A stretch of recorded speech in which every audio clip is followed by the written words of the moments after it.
నేను ఎప్పుడైనా పేపర్ చూస్తే నాకు డబ్బులుంటే ఇది ఇవ్వాలంటే ఇస్తా. బీహార్లో వాచ్మెన్ కొడుకు కూతురు 10 ఏళ్ళు గుడ్డికి హోలు పడింది. 1,50,000 ఇస్తే ఆమె బతుకుద్ది. రామోజీరావు గారు ఈటీవీ అందులో నేను చూశా. ఆ ఏజెన్సీ వాళ్ళని పిలిపించుకొని 1,50,000 ఇచ్చా త్రూ రామోజీరావు. ఆ డబ్బులు పంపించాను సార్, ఆమెకి ఇస్తా. ఆమె బతికింది. అప్పటికి వాడు నా ఫోటో పెట్టుకున్నాడు. అలాగా మేము కూడా మాలాంటి పేద బతుకులో అలాగే అలా డాక్టర్ ఫోటోలు పెట్టుకొని ఇంకోళ్ళు ఫోటో పట్టుకొని స్ఫూర్తిదాయకమయ్యాం. ఇది మీరు డబ్బులు పంచి మాలాంటి వాళ్ళని పైకి తేయడానికి జగన్మోహన్ రెడ్డి గారు పేదవాళ్ళకి బ్యాంకులో డబ్బులు వేసి అవి పంచి వాళ్ళ జీవితాలు బాగు చేయడానికి ఏమన్నా తేడా ఉందా? మీరంతా హృదయంతో ఎంతమందికి ఎన్ని వేల మంది కమ్మ ధనవంతులు మరి పేదలు మీ డబ్బులతో లక్షల రూపాయలతో చదివించారే. మరి ఇప్పుడు ఇతను అదే పద్ధతి కదా, ఇది పద్ధతి కాదు. ఇది ఈయన ఈ పద్ధతి చేయకపోయి ఉంటే ఓల్డ్ పద్ధతి ఏంటో మీకు తెలుసా? ఎలక్షన్ వస్తుంది, ఒక వారం రోజులు మొత్తం డబ్బులు పట్టుకొస్తారు. ఆ పేదవాళ్ళకి అలాగే వస్తారు. అదే పూరిళ్ళు, అదే మట్టి గోడలు, అదే కుండలు, అదే పచ్చడి అన్నం, అదే మజ్జిగ, అదే పిల్లవాళ్ళు అంటుకోవడం తోముకోవటం. ఎవడు చదువు లేదు, ఎవరికి విజ్ఞానం లేదు, ఎవరికి ఆరోగ్యం లేదు, ఎవరికి ఆరోగ్యశ్రీ లేదు. ఏమో వెంకయ్య ఎంత కావాలి నీకు? సార్ పోయినసారి 500 ఇచ్చారు సార్, 1000 రూపాయలు ఇవ్వండి సార్.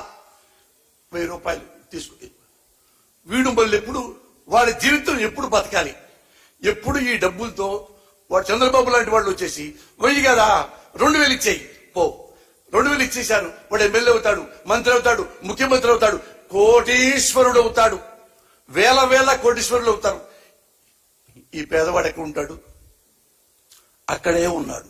అంత దుర్మార్గులు కొంతమంది మన రాజకీయ నాయకులు.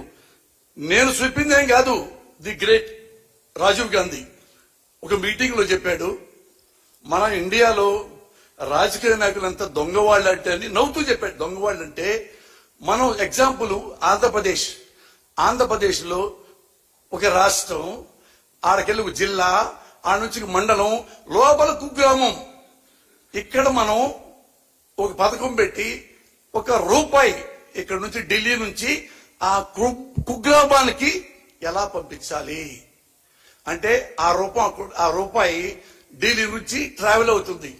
ఢిల్లీ నుంచి ఆ కిందకి వచ్చే వరకు, ఆ 100 కిలోమీటర్లు వచ్చే వరకు ఆ కింద వచ్చి అరిగి తరిగి పేదవాడి చేతికి అది పావలాగా మారిపోతుంది. That kind of politicians we are having right now. ఇది రాజీవ్ గాంధీ గారు చెప్పారు. ఇలాంటి పిచ్చి పనులు జగన్మోహన్ రెడ్డి గారు చేయలేదే. డైరెక్ట్ గా ₹1 కూడా లంచం లేకుండా డైరెక్ట్ గా తీసుకెళ్లి బ్యాంకుల్లో వేసి, ఎందుకు వేశాడు? ఓన్లీ ఓట్ల కోసమేనా? ఓట్ల కోసమే వేసేస్తారు ఇన్ని లక్షల కోట్లు. అంటే మీరు ధనవంతులు, మా కమ్మ ధనవంతులు, మా కాపు ధనవంతులు, వీళ్ళు కూడా మాలాంటి పెద్దవాళ్ళని పేదవాళ్ళని లక్షలు చదివించింది స్వార్థం కోసమా? ఓట్ల కోసమా? భవిష్యత్తులో రాజకీయ నాయకుడు అవుతావునే? కాదుగా. చిత్తశుద్ధి, హోల్ హార్టెడ్నెస్, మానవత్వం. వాడు మనలాంటి మనిషే, కాబట్టి మనకి డబ్బు ఉంది, వాడికి డబ్బు లేదు. ఇదే లాజిక్ జగన్మోహన్ రెడ్డి గారిది. ఏమిచ్చాడు డబ్బులు? అటు ఇచ్చి వెళ్ళిపోలేదా? డబ్బులు ఇచ్చి దేనికి ఇస్తున్నారు? అమ్మా మేము పిల్లలను చదివించాలంటే వాళ్ళు అప్పుడుదా కూలికి వెళ్ళేవాళ్ళు. మీ కూలికి వెళ్ళే డబ్బులు కూడా నేను ఇస్తా, నీకు ఇస్తా, పిల్లలు చదివించు. దానికి డబ్బులు ఇచ్చాడు. నాడు నుండి చదివించాడు. బూట్లు కాడ నుంచి, లేసుల కాడ నుంచి, బట్టల కాడ నుంచి, వాటర్ ప్రూఫ్ బ్యాగు కాడ నుంచి, ట్యాబుల్ కాడ నుంచి ఇన్ని ఇచ్చింది దేనికోసం? మానవ నిర్మాణం కోసం. దీని మించిన మానవ అభివృద్ధి కంటే గొప్ప అభివృద్ధి ఇండియాలో ఇంతవరకు జరగలా. జరుగుంటే మీరు చెప్పండి. చంద్రబాబు నాయుడు గారు అంటారు ఓ మాట, ఏంటంటే ఎన్నెన్నో పథకాలు పెట్టాం, సంపద సృష్టిస్తాం అన్నాడు కదా. మీరు వెళ్ళిపోయిన తర్వాత మీరు నెట్లో చూడండి, మీరు ఆయన దగ్గరికి వెళ్ళి అడగండి, అడగాపుతో కూడా కనుక్కోండి. ఆయన ఎప్పుడు ముఖ్యమంత్రి అయ్యాడు ఆ రోజు నుంచి ఈ రోజు వరకు ఆయన బడ్జెట్ చూడండి. ప్రతి బడ్జెట్ లో రెవెన్యూ లోటు రెవెన్యూ లోటు రెవెన్యూ లోటు రెవెన్యూ లోటు ఉన్నవాడివి ఎట్ట సంపదను క్రియేట్ చేయగలవు? ఎవరు అడగండి, ఎవడ సింపుల్ లాజిక్. నా ఇంట్లో రూపాయి లేకుండా నేను ఎలా బిల్డింగ్ ఉంటాను? నా ఇంట్లో పావులా కూడా లేకుండా ఎలా నేను క్రాప్ చేపించుకుంటాను? ఎప్పుడు నీ బడ్జెట్ ఆ రెవెన్యూ లో బడ్జెటే, దానికి నువ్వు ఈ సంపద అనేది లేదు. కానీ సంపద తెలియదు కదా నా పిల్లలకి, పాపం పేదలకు ఏం తెలుసు? ఇవన్నీ ఎంత మోసం చేసి ఇప్పటి వరకు ఆయన బతుక్కుంటూ వచ్చాడు. ఎందుకు నేను అనుకుంటున్నానంటే, ఈ అర్బన్ ఓటర్ మహాశయులకి మీరు గమనించండి, ఒక్కసారిగా ఒక ఇంప్రెషన్ పెట్టుకోకండి. First impression carriage up to last అట్టొద్దు. ఏం మోసం చేశాడు జగన్ గారు మీరు క్వశ్చన్ చేసుకోండి. ఏ మోసం చేస్తున్నాడు అప్పటి నుంచి చంద్రబాబు నాయుడు గారు మీరు ఎంక్వైరీ చేసుకోండి. అదే మళ్ళీ మీ అర్బన్ సోదరులకు నేను అడుగుతున్నాను, ఇదే కదండి మరి వైఎస్ఆర్ కూడా చేశారు. ఇప్పుడు వైఎస్ఆర్ గారు చేశారు కదా, ఏం చేశారు? ఆంధ్రదేశంలో రైతు సోదరులు వాళ్ళు పంటలు పండగలేకపోతే, ఏదో ప్రాబ్లం వస్తే ఇల్లు బ్యాంకులో తాకట్టు పెడతారు, ఆడపడుచుల బంగారం తాకట్టు పెడతారు, పొలం తాకట్టు పెడతారు. ఆ డబ్బులు తెచ్చుకొని మళ్ళీ పంట పండిస్తారు.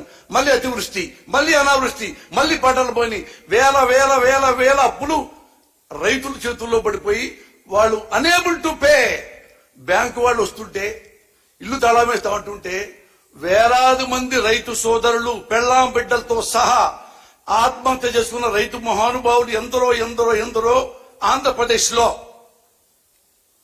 ఇది యాత్రలో వైఎస్ఆర్ గారు గమనించాడు, అన్ని చూసుకున్నాడు, అన్ని చదువుకున్నాడు.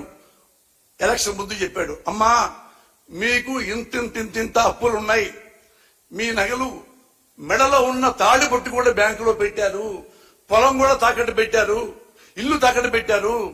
నేను గెలిస్తే ముఖ్యమంత్రి అయితే ఒక్క పైసా కూడా మీరు కట్టక్కర్లేదమ్మా, డైరెక్ట్ గా బ్యాంక్ వెళ్ళి సంతకం పెట్టు, ఏలుముద్రై మీ ఇల్లు తీసేసుకోండి, మీ బంగారం తీసుకోండి, మీ పొలం తీసుకోండి అని చెప్పితే ఈయన ముఖ్యమంత్రిగా గెలిపిస్తే అందరి రైతు రుణమాఫీ చేశాడు, రుణ విముక్తులు చేశాడు. వెంటనే బ్యాంకుల్లో వేలాది మంది లక్షలాది మంది రైతు సోదరులు బ్యాంకులకు వెళ్ళి ఇట్లా ఎలుముద్ర వేయటం, డాక్యుమెంట్లు ఇంటికి తీసుకెళ్లిపోవటం, ఇంటి ముద్ర వేయటం, ఆ ఆడపడుచుల బంగారం తీసుకెళ్లిపోవటం, ఎలుముద్ర వేయటం, పొలం డాక్యుమెంట్లు తీసుకెళ్లిపోవటం.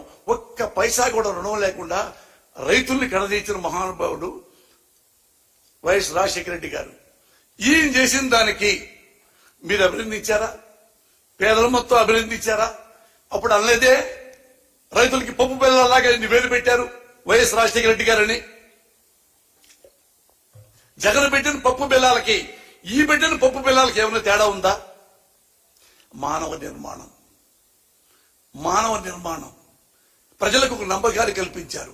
ఓ ప్రభుత్వం ఉంది మన కోసం, మనం ఓటేసాం కాబట్టి ఆ ప్రభుత్వం మనకి జవాబుదారీ, మన కష్టం వాడు తీర్చాలి, మన నష్టం వాడు తీర్చాలి, మన కన్నీళ్లు వాడు తుడవాలి. అదే కాన్సెప్ట్ వైఎస్ రాజశేఖర రెడ్డి, అదే కాన్సెప్ట్ జగన్మోహన్ రెడ్డి. అదే ఇంట్లో పిల్లవాడు చదువుకోకపోతే, ఇంగ్లీష్ రాకపోతే, ఉద్యోగం లేకపోతే గుడిసెగా ఉంటుంది, రోగంగా ఉంటుంది, ప్రాణంగానే పోతుంది. కాబట్టే నాడు నేడు, కాబట్టే ఆరోగ్యశ్రీ. దయచేసి ఇంతకంటే మీకు ఎక్కువ చెప్పాల్సిన అవసరం లేదు. ఇది 100% చాలా జెన్యూన్ గా మనస్ఫూర్తిగా దైవ సాక్షిగా చెప్తున్నా. He is very very sincere. పేదల పట్ల చాలా కన్సర్న్ ఉన్న మనిషి జగన్మోహన్ రెడ్డి గారు. ఇప్పుడే మీరు ఎంక్వైరీ చేసుకోండి. ఇన్నేళ్ల మీ రాజకీయ జీవితంలో మీరు చాలా చూసుంటారు. జగన్మోహన్ రెడ్డి గారు ఏం చెప్పారు, ఏం చేశారు, చంద్రబాబు గారు ఏం చెప్పారు, ఏం చేశారు, మీరు క్వశ్చన్ చేసుకోండి సార్. ఆన్సర్ మీకే తెలుస్తుంది. దయచేసి జగన్మోహన్ రెడ్డి గారిని దీవించండి, ఆశీర్వదించండి. Thank you.